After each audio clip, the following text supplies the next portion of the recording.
मित्रांनो, लग्नानंतर होईलच प्रेम या मालिकेच्या आजच्या भागामध्ये आता जीवा त्याचबरोबर मानिनी हे दोघेही आता कुणाला काय गिफ्ट द्यायचं हे पाहत असतात। त्याचवेळी आता सर्व पाहुण्यांच्या लिस्टप्रमाणे सर्व गिफ्ट अरेंज करून मानिनी ठेवत असते। तेव्हा आता जीवा म्हणतो, आई अगं किती काम करशील, जाऊ देत राहू देत अगं आता हे सगळं काय हे मानपान वगैरे। तेव्हा ती म्हणते की आपण शहरात नाही आहोत बाळा, अरे आपण गावी आहोत, गावी कसं लोकांचा मानपान पाहुण्यांचा आलेल्या मानपान करायचा असतो आणि इथे ती प्रथा आहे म्हटल्यावर त्या प्रथेप्रमाणे आपल्याला चालायला नको का। मग आता तो म्हणतो तरीही एवढं। मग आता मानिनी म्हणते हो ना, आणि कसं आहे ना बाळा, आपल्या घरातलं हे पहिलं लग्न आहे त्यामुळे एवढं तर करावं लागणारच ना। आता तुझ्या बाबांसाठी सर्व मोठी मोठी मंडळी इकडे येत आहेत। त्याचवेळी जीवा म्हणतो, आई तू टेन्शन घेऊ नको, आपण एवढ्या धुमधडाक्यात दादाचं लग्न लावतोय, अख्खं गाव नाव काढेल की नाही बघ बरं। त्याचवेळी आता मानिनी म्हणते की लग्न तर होईलच रे बाळा, पण यानंतर तुझा नंबर आहे ना, हे तू अजिबात विसरू नकोस। तेवढ्यातच आता काव्या ही खिडकीजवळ येऊन उभी राहते आणि नेमकं जीवाचं लक्ष तिच्याकडे जातं। तेव्हा आता जीवा आणि काव्या एकमेकांकडे खूप वेळ पाहतच राहतात। तेव्हा जीवा म्हणतो, गाई मी तर तयारच आहे लग्नाला, आता तुला फक्त कशी मुलगी हवी आहे ना एवढंच सांग, असं म्हणून तो काव्याकडे पाहतो तर काव्या खूपच गोड लाजते। त्याचवेळी आता मानिनी म्हणते की तुझे एकूण पराक्रम बघता तुला सरळ करण्यासाठी नंदिनीसारखी मुलगी हवी। त्याचवेळी आता काव्या जीवाकडे पाहून जरा रुसल्याचं नाटक करते। त्याचवेळी आता जीवा म्हणतो की अगं आई नंदिनीसारखी नको, नंदिनी ही गोडा मसाला आहे, अगं तू माझ्यासाठी असा तिखट एखादा मसाला बघ ना, वेगळा असा झणझणीत, म्हणजे आपल्या घराला कसा एखादा फ्लेवर येईल, असं म्हणून तो काव्याकडे पाहतो तर काव्य आता खूपच गोड लाजते। त्याचवेळी मानिनी म्हणते, बापरे अशी मुलगी शोधणं ना जरा अवघडच आहे बाळा। तेव्हा जीवा काव्याकडे पाहतच म्हणतो, नाही गाई अजिबात अवघड नाही, मिळेल मला मुलगी, नक्की मिळेल तशी अगदी झणझणीत। तेवढ्यातच पिहू तेथे येते आणि मानिनीला म्हणते, तुला मामांनी बोलवलंय। मग आता लगेच मानिनी तेथून जाते। तेव्हा आता पिहू ही तेथे गिफ्ट्स पाहत बसलेली असते। त्याचवेळी आता जीवा म्हणतो की अगं पिहू तू इथे का थांबली आहेस बाळा, तू जा की तिकडे, तुला कंटाळा येईल ना इथे मला मदत करून करून, तू जा बरं इथून। त्यानंतर आता मी एकट्यानेच हे सगळं करतो असं तू का म्हणालास, मला माहीत आहे, असं पिहू म्हणते आणि हळूच नजर तिची आता काव्यावर पडते। त्याचवेळी आता काव्या पटकन लपते। मग आता जीवा म्हणतो, जा ना पिहू। तेव्हा पिहू म्हणते, हो मला माहीत आहे, आता तुला अजिबात माझी गरज पडणार नाही, कारण तुला एकट्यानेच सगळं काम करायचंय बरोबर ना, असं म्हणून आता ती बाय असं वेगळ्याच सुरात म्हणते आणि तिथून जाते। त्याचवेळी मात्र आता जीवा विचार करतो, ही पिहू अशा टोनमध्ये का बोलली असेल बरं, हाच विचार तो करत करत आता काव्याला आतमध्ये बोलवतो। तर दुसरीकडे रम्याचा वेडेपणा मात्र सुरूच असतो। ती अगदी नवरीसारखी तयार झालेली पासूला राग येत असतो। त्यानंतर ती म्हणते, रम्या मी दागिने काढून ठेवतीये तुझे, मग जेव्हा पार्थ शेजारी बसशील ना तेव्हा हवं तर सगळे दागिने तू पुन्हा घालू शकतेस। त्यावेळी रम्या आता लाजूनच हो असं म्हणते। त्यानंतर आता चल बरं आपण मंडपात जाऊ असं आता रम्या म्हणते। तेव्हा वसू म्हणते, नाही तू आता अजिबात मंडपामध्ये यायचं नाहीस। तेव्हा का बरं असं आता रम्या विचारते, मला तर तुझं वागणं आता खूप खटकायला लागलंय, तू खरंच माझं पार्थ बरोबर लग्न लावून देणार आहेस ना, असा रम्या आता प्रश्न करते। पुढे आता दागिने कमी कर आणि लोकांच्या नजरेत येऊ नको असे सतत मला सल्ले तू देतीये, यावरूनच मला समजते काहीतरी गौड बंगाल तुझ्या डोक्यात नक्की शिजते। तेव्हा आता वसू म्हणते, हे बघ रम्या वेडेपणा करू नको, मी जे काही सांगते ना ते शांतपणे ऐक। अगं ज्यांनी आपल्याला झिडकारलं, ज्यांनी तुझा अपमान केला, तुझ्या प्रेमाचा अपमान केला, ते स्वतः आज तुला डोक्यावर घेऊन नाचतील। त्यामुळे एक काम करायचं, तू फक्त गाडीत जाऊन बसायचं, वेळ आली की मी तुला नक्कीच बोलवेन। तेव्हा रम्या हो असं म्हणते। त्यानंतर रम्या आता लगेच गाडीत बसण्यासाठी जाते। तेव्हा आता दीपक लगेच वसूला कॉल करतो आणि विचारतो, मॅडम तुमचा प्लॅन नक्की काय आहे, हे आत्ता तरी मला सांगाल का तुम्ही। तेव्हा आता वसू म्हणते, हो सांगते ना, असं म्हणून ती आता सांगते की आज 2 लग्न होतील, एक म्हणजे रम्या आणि पार्थचं, दुसरं म्हणजे दीपक आणि नंदिनीचं। तेव्हा दीपकला आता खूपच आनंद होतो की माझं आणि नंदिनीचं लग्न होणार। तेव्हा तो विचारतो, खरंच लग्न होणार का। मग आता ती म्हणते म्हणते हो होणार, पण हे होणार कसं असं दीपक विचारतो. त्याच वेळी वसू पुढे काय करायचं हा सगळा प्लॅन त्याला सांगू लागते. मग आता थोड्या वेळामध्ये सर्वांचे आशीर्वाद घेऊन गौरीहार पूजण्यासाठी नंदिनी तिच्या रूममध्ये बसेल. आता काव्य असेल तिच्याबरोबर, पण काहीतरी कारण काढून मी काव्याला बाहेर काढेन. मग मात्र नंदिनी एकटीच खोलीत असेल तेव्हा तू तुझ्या साथीदारांना घेऊन तिथे यायचं. जेव्हा मी कॉल करेल ना तेव्हाच तिला बेशुद्ध करायचं आणि इथून घेऊन जायचं. हा प्लॅन वसूचा असतो. त्याच वेळी आता दीपक हा खूप खुश होतो. त्याच वेळी आता वसू म्हणते एकदा नंदिनीला इथून घेऊन गेल्यानंतर तू तिच्या गळ्यामध्ये मंगळसूत्र घाल आणि इथे माझी रम्या ही पार्थ बरोबर सप्तपदी चालेल. तेव्हा दीपक म्हणतो खूप छान प्लॅन आहे वसू मॅडम. आज नंदिनीला माझं होण्यापासून कोणीही रोखू शकत नाही. तर दुसरीकडे आता जीवा हा दार उघडतो. तो बायको ये ना ग आतमध्ये, ये ना पटकन आतमध्ये असं म्हणून तो काव्याला आतमध्ये बोलवतो. तेव्हा आता काव्य विचारते काय आहे जीवा तुझं. मग आता जीवा म्हणतो एवढी सुंदर दिसतेस तू आज. मला असं वाटतंय आपण आज सांगूनच टाकूयात. तुझ्यावरून नजरच हटत नाहीये माझी. अगं आपण सांगूया की आनंदाचं माहोल आहे. सर्वजण आपल्याला ॲक्सेप्टसुद्धा करतील. कारण असं आनंदाच्या क्षणी एखादी बातमी सांगितली तर आपल्याला लवकरात लवकर ते होकारसुद्धा देतील आणि नकार देण्याचा प्रश्नच नाही. हे बघ तुझ्या बाबांसारखा आज आनंदी माणूस दुसरा कोणीही नसणार आहे, कारण त्याच्या मोठ्या लेकीचं लग्न आहे. काव्या म्हणते नाही रे बाबा, नाही सांगायचं. आपलं काय ठरलंय, स्वतःच्या पायावर तू उभा राहणार आणि मग आपण दोघांनी लग्न करायचं. तेव्हा मी तर माझ्या पायावर आहे ना उभा असं जीवा म्हणतो. त्याचवेळी आता काव्या म्हणते अरे तुझ्या पायांवर म्हणजे जेव्हा तू सेटल्ड होशील ना तेव्हा तो म्हणतो आयुष्यात असं काही लिहून ठेवलंय का सेटल होणं वगैरे आणि मग लग्न करायचं. असं कधीही होत नसतं बाई. तुला किती वेळा सांगू, सेटल वगैरे नंतरच्या गोष्टी राहिल्या. आत्ता जे येतंय ना पुढे त्याला फेस करायचं असतं असं म्हणून आता जीवा काव्याला सांगत असतो. तेव्हा चल ना तुमचा खर्च वाचेल, आपण याच मांडवामध्ये लग्न उरकून टाकू असं जीवा म्हणतो. काव्या म्हणते नाही हा जीवा अजिबात नाही. तर म्हणतो मग बाबांना तरी सांगतो ना आज. तेव्हा तुला एकटीला जर भीती वाटत असेल तर मी येतो तुझ्याबरोबर असंही तो म्हणतो. पण काव्या ऐकायला तयार नसते. बरं तो लगेच मोबाईल काढतो आणि म्हणतो थांब आता असं म्हणून तो तिच्याबरोबर छान छान असे सेल्फीज काढतो. म्हणतो की बघ हा फोटो ना मी बाबांना सेंड करतो. तेव्हा ती म्हणते नको रे बाबा मला भीती वाटतीये. तिने त्याच्या हातातून मोबाईल आता ओढून घेतलेला असतो. तेव्हा तो म्हणतो बघ सेंड नाही ना झालं तुझ्या बाबांना.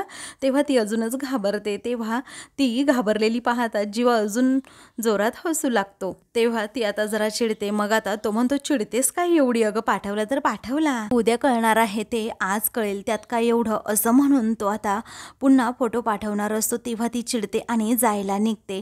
तर आता जीवा तिचा हात पकडतो आणि बायको थांब ना असं म्हणतो. तेव्हा आता ती म्हणते की जीवा प्लीज नको ना रे त्रास देऊ. तेव्हा आता जीवाच्या हातातून मोबाईल घेत ती म्हणते की लग्न झाल्यानंतरच आता तुला हा फोन मिळेल. त्यावेळी आता तो म्हणतो नको ना प्लीज. तरीही ती ऐकत नाही. ती तो फोनच घेऊन जाते. काही वेळानंतर आता इकडे सर्व लहान मुली या खेळत असतात. हा मनूच्या हातात एक फुगा असतो आणि तो फुगा ती खेळत असते अशी वर हवेत. जेव्हा तो फुगा टाकते ना तेव्हा मात्र ती तो फुगा घ्यायला जाते. तर तेथे आता एक इलेक्ट्रिसिटीचा बोर्ड असतो. तेव्हा त्या बोर्डला नेमका चुकूनच मनूचा हात लागतो. त्याच वेळी आता मनूला जोराचा शॉक बसतो आणि मग ती लगेच कोसळून खाली पडते. तेव्हा ती बेशुद्ध होते. तेव्हा सर्वजण आता तेथे येतात. मनूची आई म्हणते हे सुद्धा इथे नाही आहेत, आता मी काय करू, या माझ्या लेकराला शॉक लागलाय. तेव्हा तेथे सर्वजण येतात आणि म्हणतात कसं झालं हे. तेव्हा तिचा चुकूनच धक्का त्या इलेक्ट्रिसिटी बोर्डाला लागला असं आता लगेच तिची आई म्हणू लागते. त्याचवेळी जीवा आता तेथे येतो. मानिनी त्याचबरोबर धनंजय हे सर्वजण तेथे आलेले असतात आणि मग त्यानंतर जीवासुद्धा येतो आणि म्हणतो की थांबा मी हिला घेऊन जातो डॉक्टरकडे, अगोदर पाणी आणा बरं असं म्हणून तो तिच्या तोंडावर पाणी शिंपडतो. परंतु ती शुद्धीवर काहीही झालं तरी येत नाही. म्हणूनच आता सर्वजण खूप घाबरलेले असतात. कुणाला काय करावं हे सुद्धा सुचत नाही. आता त्या लहानशा मुलीचा जीव धोक्यात असतो. जीवा आता खूपच घाबरलेला असतो, घामाघूम झालेला असतो. त्यानंतर काव्यासुद्धा तेथे येते. मग आता आजी म्हणतात की अपशकुन आत्ताच व्हायचा होता का, लग्न लागणार होतं ना आता. त्याचवेळी आता मानिनी म्हणते आजी अपशकुन वगैरे काहीही नसतं. तेव्हा काव्यसुद्धा म्हणते हो असं अपशकुन वगैरे काहीही नसतं, कारण ती लहान मुलगी आहे आणि तिचा चुकून धक्का लागला. जीवा तिला इतक्यात घेऊन येईलच आता, पहा इकडे लग्न मंडपामध्ये, असं म्हणून आता आजीला त्या शांत करण्याच्या प्रयत्नात असतात. त्याचवेळी काव्यासुद्धा खूप घाबरते. तिला आता काहीही सुचत नाही. जीवा पटकन त्या मुलीला उचलतो आणि गाडीमध्ये ठेवतो. त्याचबरोबर तिला हॉस्पिटलमध्ये घेऊन जातो. जीवाबरोबर मनूची आईसुद्धा तेथून गेलेली असते. त्याचवेळी आता जीवाला कॉल कसा करायचा हा प्रश्न आता काव्याला पडतो, कारण त्याचा मोबाईल काव्याकडेच राहिलेला असतो. त्यामुळे आता काव्या ही खूप घाबरते. त्याला फोन तरी कसा द्यावा हेच कळत नाही. इकडे आता रम्या मात्र पार्थबरोबर लग्नाची स्वप्न अजूनही पाहत असते. तेव्हा ती म्हणते, आतमध्ये काय चाललं असेल काय माहीत, आईने सर्व अरेंज केलं असेल ना व्यवस्थित, कारण आता आईने मला तर सांगितलं होतं की तुला आयत्या वेळी मी बोलवेन म्हणून, परंतु अजून कसं बोलवलं नाही मला कळतच नाही आहे. म्हणजे मला आता डाऊट येतोय, जरा वेगळंच काहीतरी घडलं नसेल ना, परंतु आईवर माझा पूर्णपणे विश्वास आहे की आई सगळं काही व्यवस्थित करेल. त्यानंतर ती म्हणते, आतमध्ये नक्की काय चाललंय ना हे मला बघायलाच हवं आता, कारण त्याशिवाय मला अजिबात चैन पडणार नाही. तर इकडे नंदिनीला आता जाधव काकूंचा फोन आल्यामुळे ती लग्न नक्की कुठे आहे हा पत्ता सांगत असते. त्याचवेळी शारदा तेथे जाते आणि मग नंतर आता तिला विचारते, काय झालं नंदिनी, आत्ता ह्यावेळी कुणाचा फोन होता? मग आता नंदिनी म्हणते, अगं जाधव काकूंचा होता. बघ ना किती लांबनं येत आहेत ना त्या लग्नासाठी. तेव्हा आता शारदा तिच्या गालावरून डोक्यावरून हात फिरवत म्हणते, बाळा आता 24 तास अशी परोपकार करण्याची सवय सोडून दे. हे बघ तुला नाही जमणार हे नंतर, लग्नानंतर. आता स्वतःचं लग्न आहे त्याकडे जरा लक्ष दे. आणि आमची पहिली लाडकी लेक आहेस तू. अगं तुझ्या लग्नाची आम्ही खूप म्हणजे खूप स्वप्न पाहिली आहेत बाळा. आणि प्रत्येक आईवडिलांसाठी हा दिवस म्हणजे खूप आनंदाचा असतो. त्याचबरोबर आपली लेक अगदी आनंदाने सासरी जाते, त्यामुळे अभिमानाचा सुद्धा असतो. अगं इथून पुढे तू आमचीच असलीस ना तरीही परक्याचीच असणार आहे ग. आता सुखी राहा बाळा, असं म्हणून आता शारदा आणि नंदिनी एकमेकींना मिठी मारतात. तर दुसरीकडे विक्रम वसूला घेऊन रूममध्ये जातो. मानिनी सुद्धा तेथे असते. त्याचवेळी आता विक्रम वसूला म्हणतो की आम्हाला खरंच खूप छान वाटते अगं, तू रम्याला घेऊन इकडे लग्नासाठी आलीस. तू जो काही मोठेपणा दाखवला आहे ना त्याला तोडच नाही वसूताई, आणि आमच्यावरचं आता सर्व दडपण सुद्धा गेलं आहे. त्याचवेळी आता मानिनी म्हणते, आता पार्थचं लग्न झालं ना तर आपण लगेच रम्याच्या लग्नाचा सुद्धा विचार करूयात. त्याचवेळी आता वसू एका वेगळ्या स्टोनमध्ये म्हणते की हो, माझ्या मनात आहेच ते. त्यानंतर आता मानिनी म्हणते, हे पहा आमच्याकडून तुमच्यासाठी ही खास भेट, असं म्हणून सोन्याचा हार ते वसूला देऊ करतात. पण आता ती तो हार घेण्यासाठी मनाई करते. मग विक्रम म्हणतो, ताई तू आमच्यासाठी एवढं केलंस, आम्ही तुझ्यासाठी एवढं नाही करू शकत का? मानिनी, अगं ताईच्या गळ्यात तो हार घाल, असं म्हणून आता विक्रम मानिनीला सांगतो. तेव्हा मानिनी आता वसूच्या गळ्यात तो हार घालत असते.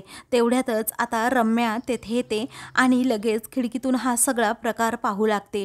तिला आता मोठा धक्काच बसतो आणि प्रचंड तिच्या आईचा राग सुद्धा येतो की आई एका हाराला लगेच भुलली की काय. परंतु आता वसूकडे सगळं काही असतं हेही तिला माहीत असतं, परंतु आईचा रोख नक्की काय आहे हे तिला कळालेलं नसतं. त्यानंतर आता विक्रम म्हणतो, ताई प्लीज आता सगळं काही विसरून जा. मग आता ती म्हणते, हो बरे बाळांनो, मी सगळं काही विसरले आहे. विक्रम आणि मानिनी हे खूपच खुश होतात, कारण वसू आत्याचा राग हा फायनली गेलेला असतो. काही वेळानंतर आता वसू ही म्हणते, मी सुद्धा तुमच्यासाठी काहीतरी गिफ्ट आणलेलं आहे, म्हणजे तुमच्या होणाऱ्या सुनेसाठी. त्याचवेळी आता ती आल्यानंतर मी तिला नक्कीच देईल असं वसू म्हणते. तेव्हा इकडे हे ऐकून रम्याचा अजूनच जळफळाट होऊ लागतो. रागातच ती वसूकडे पाहते. तेवढ्यातच शारदा आता नंदिनीला घेऊन तेथे येते आणि त्या पाठोपाठ पार्थसुद्धा येतो. तर पार्थ आणि नंदिनी हे दोघेही आता जोडीने तेथे उभे राहतात आणि दोघेही एकमेकांकडे खूप वेळ पाहतच राहतात. मग ते दोघेही सारखे एकमेकांकडे पाहतायत, हसतायत हे पाहून मात्र रम्या वसूचा जळफळाट होतो. त्या दोघीही आता रागातच कडे पाहत असतात.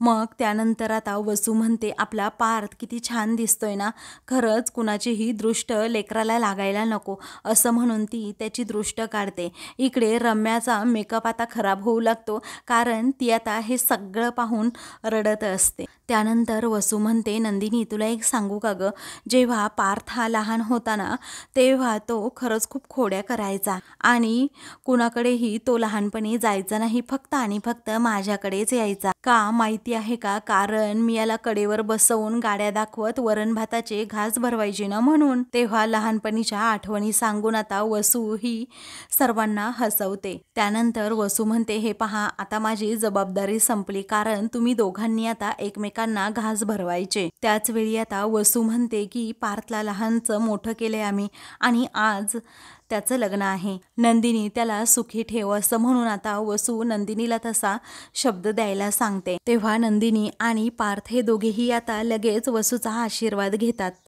तेव्हा वसू आता आशीर्वाद देत म्हणते की सुखी राहा, आनंदी राहा आणि हे लग्न अगदी निर्विघ्नपणे पार पडू देत. तर आता आपली आईच या दोघांना आशीर्वाद देतीये हे पाहून रम्याचा मात्र जळफळाट होतो आणि ती खूप रडत असते. त्यानंतर आता रम्याला आठवतं की आई मला म्हणाली होती की वेळ आल्यावर मी तुला तेथून घेऊन जाईल, पण आत्ता या क्षणी तू गाडीत जाऊन बस. त्याच वेळी आता रम्या तिच्या आईकडे पाहत रागात मनात विचार करते, आई तू किती खोटी आहेस ग, ज्या लोकांनी तुझ्या मुलीचं सुख ओरबाडून घेतलं, तू त्यांच्याकडून सोन्याचा हार घेतलास आणि मला म्हणाली की बाहेर वाट बघत थांब, मी पार्थ बरोबर तुझं लग्न लावून देते आणि इथे काय करतीये, ज्या मुलीने माझ्या वाट्याचं प्रेम हिसकावून घेतलं तिला तू प्रेमाने अगदी आशीर्वाद देतीये, असं का आई करतेस तू, मला कळतच नाही. अगं किती स्वप्न पाहिली होती मी पार्थ बरोबरच्या लग्नाची, परंतु तू तर माझ्या स्वप्नांची अगदी राख रांगोळी करून टाकलीस. अगं खड्ड्यात गेलं हे लग्न, असं म्हणून ती लगेच आता तेथून जाते. तेवढ्यातच दौलत मामा तेथे येतो आणि म्हणतो, शारदे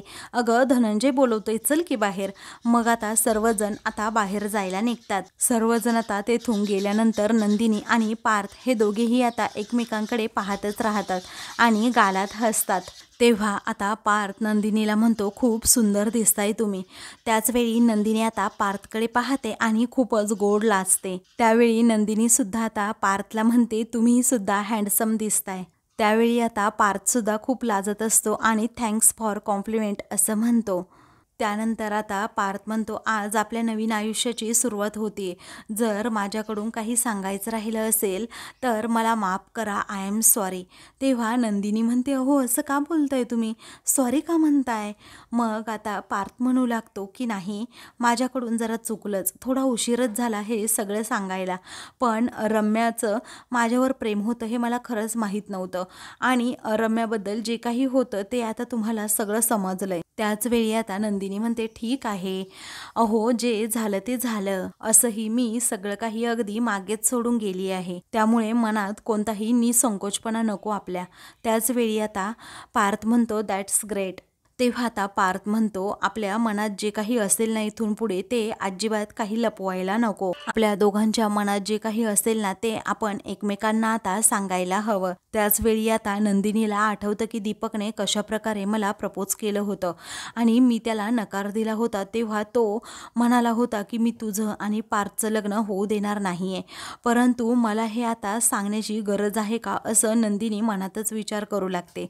तिलाही आता खरं तर पार्थला हे सर्व सत्य सांगायचं असतं. त्यानंतर आता नंदिनीच्या मनात सारखी ती हुरहुर लागते की सांगू की नको, तिचं मन आता कशातच लागत नसतं. त्यानंतर आता पार्थ विचारतो, आता काही वेळातच तुम्ही नंदिनी पार्थ देशमुख होणार आहात याचा विचार करताय का. तेव्हा आता ती म्हणते, नाही नाही अहो असं काही नाही आहे, असं म्हणून ती आता खूप विचार करते आणि पार्थकडे पाहते, कारण काहीही झालं तरी तिला पार्थला आता तिच्या मनात जे काही आहे ना ते सगळं सांगायचं असतं की दीपकने सुद्धा मला प्रपोज केलं होतं, पण मी त्याला स्पष्टपणे नकार दिला आणि तो जाता जाता म्हणाला सुद्धा होता की तुझं आणि पार्थचं लग्न मी होऊ देणार नाही आहे म्हणून, आणि हेच तिला काहीसं सांगायचं असतं.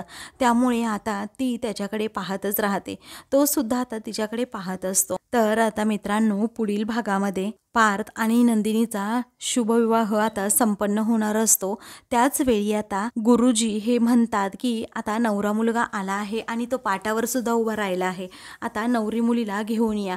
त्याच वेळी आता शारदा म्हणते, जाग पटकन काव्या आणि तुझ्या नंदिनी ताईला घेऊन ये। तर इकडे नंदिनी ही गौरीहार पूजत असते, तर वसू ही लगेच तिच्या रूममधून बाहेर पडते आणि दीपकला फोन करून तिला लगेच तिच्या तोंडावर ते बेशुद्ध होण्याचं औषध तोंडाजवळ ठेवायला सांगते। तेव्हा दीपक त्याप्रमाणेच आता करू लागतो। मग आता दीपक आणि त्याचा साथीदार हा तेथे आलेला असतो आणि मग लगेच नंदिनीला ते बेशुद्ध करतात। नंदिनी स्वतःला सोडवून घेण्याचा खूप प्रयत्न करत असते, परंतु तिचे प्रयत्न व्यर्थ ठरतात। त्यानंतर आता नंदिनीला जेव्हा तेथून घेऊन जातात ना, तेव्हाच नेमकी काव्या आता तेथे येते आणि तिला ताई दिसत नाही, म्हणून ती म्हणते, ताई तू कुठे आहेस, असं म्हणून ती आता इकडे तिकडे पाहते, परंतु ताई कुठेही नसते। त्याच वेळी आता वसूला मात्र आनंद होतो, तर बाकी सर्वजण टेन्शनमध्ये असतात। तर इकडे पार्थ खूप एक्साइट असतो की कधी एकदा नंदिनी येते, मी तिच्या गळ्यात हार घालतोय। अशाच मालिकेंचे पुढील भाग पाहण्यासाठी चॅनलला सबस्क्राईब करा।